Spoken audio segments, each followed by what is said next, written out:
But also, when you hire people, if they're not performing, well, you have to be in a position where you can let them go and hire people that do perform. I mean, it. How come it happens in sport? You don't get differences. You get replaced tomorrow. Yeah. But in business, you don't perform in business here. In many places, it takes you 3, 6, 10 months to replace somebody, and then when you replace them, it costs you a lot of money. But where's the, you got to jump through hoops if you're able to. What's the difference in the two? So for me, it's government's job is to create. Like often we talk about it in any of our events. My job in that room is to create an environment that allows people to succeed safely. Yeah. Not necessarily easily, but safely.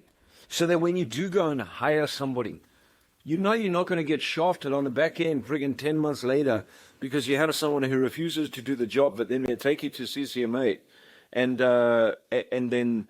then you have to end up paying out, and you go through a whole lot of issues because you decided to give somebody a job. They promise to do the work, then they don't do the work, and now you're the one that ends up paying. And I'm not saying on the other side employees don't get abused, because yes, there is abuse. There is abuse on the other side where people get jobs and then don't get paid, and the business owners get. I get that, but I don't think the average business owner is doing that.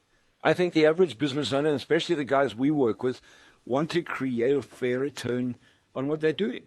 Yeah, I mean, you're speaking about labor practices at the last National Sales, and we put out that post, and the feedback that we were getting, that we received back from a lot of business owners talking about, I've went through the exact same thing, where I had people who weren't performing, I couldn't get rid of them, and when I did get rid of them, I got taken to the CCMA, and that cost me more, which meant that I couldn't actually hire a replacement at that point in time. When I needed one, I needed to wait. And then the business catch up, and the business went backwards. Yeah. And then you're on a high into nothing. And that's crazy.